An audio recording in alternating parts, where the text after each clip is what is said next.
What a window this has been for Manchester United. Manchester United are operating in a way that is very un-Manchester United-y of them. What they're doing is they are being efficient and they are being ruthless in the transfer window, something that we wouldn't associate with Manchester United over the years. If you think about the way that Manchester United have conducted their business this window, they've done something very rare for them. They've got their business done early. They've brought players in time for pre-season. That's very weird. And they've also brought in players who their manager genuinely wants. Again, not always the way that this Manchester United board have operated. So, this is very impressive from everyone at Manchester United. They have now managed to elevate their goalkeeper, which was essential. Anybody that saw David De Gea play last year would agree that they needed to elevate their goalkeeper. And I think the events of Wembley Stadium against Manchester City secured that theory. And they've done it. They've brought in one of the most exciting goalkeepers in world football. They've brought in a goalkeeper who has a proven track record of success with the Manchester United manager. They've brought him in. They've brought in Mason Mount to elevate their midfield, to give their midfield more options. They've managed to bring in a player who is Premier League proven for a decent amount of money, an England international. And I think whatever you think of Mason Mount, whatever you think of his limitations, however good or bad you think he is, I think everybody would have to agree that Mason Mount is an elevation and an upgrade on Christian Eriksen. Therefore, that left channel for Manchester United will improve. And they've now managed to do exactly what they needed to do, and that was bring in a centre forward. And there was a moment earlier this week when Paris Saint-Germain started flirting with the idea of signing Rasmus Hojlund. When Paris Saint-Germain put in a bid for about 50 million euros, I suddenly thought that Manchester United were going to be left stranded again. But no, they have managed to pull it out the bag. And this is really impressive for Manchester United, really exciting for Manchester United fans. And let's be totally frank, fairly bad news for the rest of us. Nobody wants Manchester United to be operating in the way that they are apart from Manchester United fans. They have done exactly what they needed to do. And if you think about who Manchester United are at the moment, they're officially the third best team in the league and they won silverware last year. Very impressive, right? But now let's put it in context, and it looks even more impressive as soon as you bring in the context of that success. It was their manager's debut season.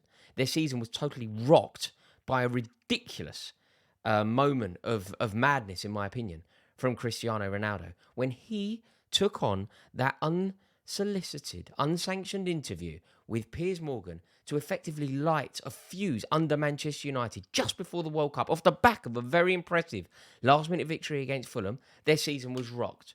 So they had the rocking of Ronaldo. They then had the, what do we call it? I mean, to use the quote that Ten Hag said, the solution of Wout Weghorst. And they still managed to score enough goals to finish third in the league and win silverware. They are in the Champions League next year. It was all very impressive from Ten Hag in his debut season. And now they have managed to sign a very exciting young forward. Now, don't get me wrong. They haven't signed Harry Kane. They haven't signed Victor Osimhen.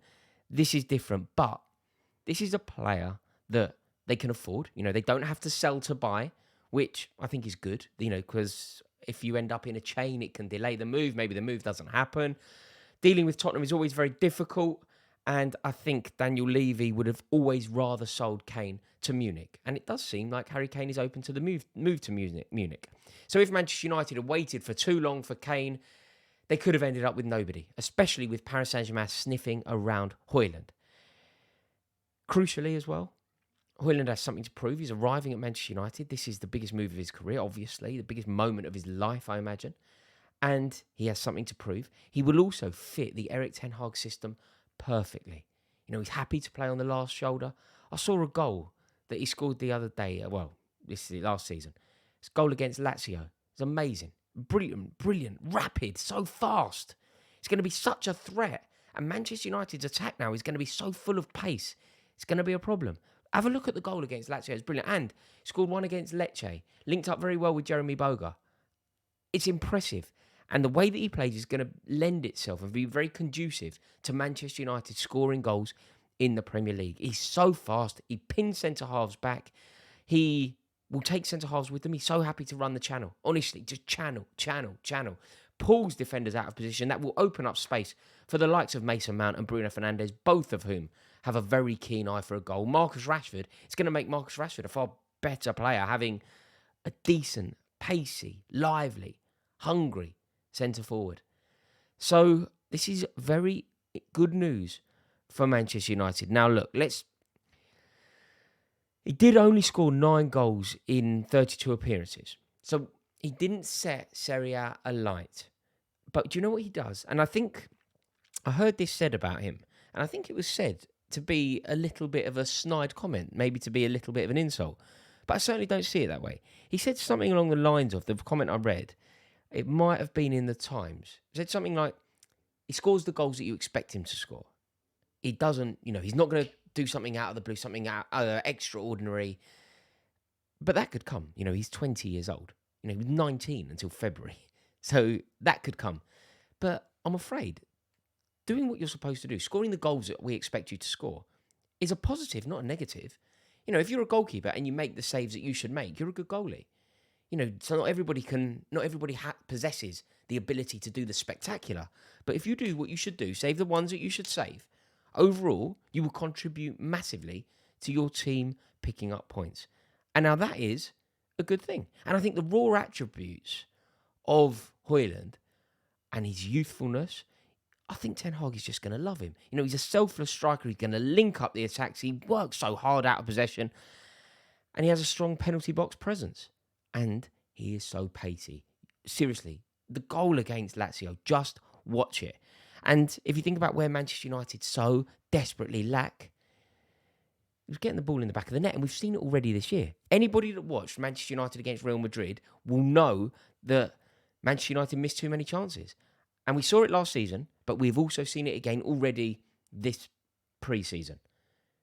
Mason Mount missed chances. Garnacho missed chances. Scott McTominay missed chances. Marcus Rashford missed chances. In that Real Madrid game, and Manchester United ended up losing the game 2-0. They need someone to stick the ball in the back of the net.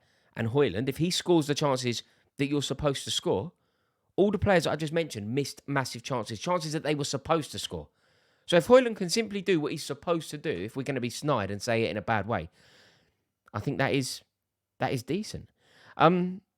Overall, I think this is a really good signing. Look, there isn't much data to back this up with. That's the only problem. He's played fewer than 90 senior games in Denmark, Austria, and Italy, and he scored 9 goals in Serie A last season. So overall, I think that we can position this accurately. It's exciting. It's progressive. It's one for the future. You're buying the potential as well. The track record is good. And there is no negotiation about this fact. He is an elevation on Wouty. And actually an elevation on Cristiano Ronaldo. Regardless of what you think of Ronaldo's talents, he was a destabilising weirdo who you don't need in a dressing room. So, overall, I think this is brilliant for Manchester United. And there's also the option for Ten Hag that he could start Marcus Rashford on occasion up front.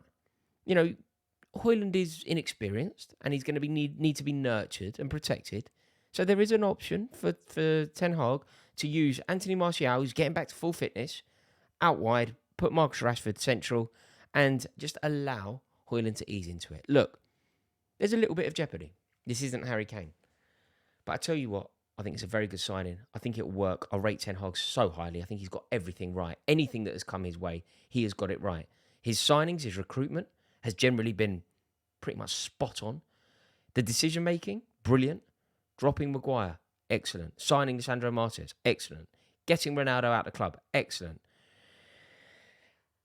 There's enough to suggest that this is going to work, and I believe it will. I think Manchester United are on for a really impressive season, The fact that they finished third last year and have managed to elevate to this level, who knows?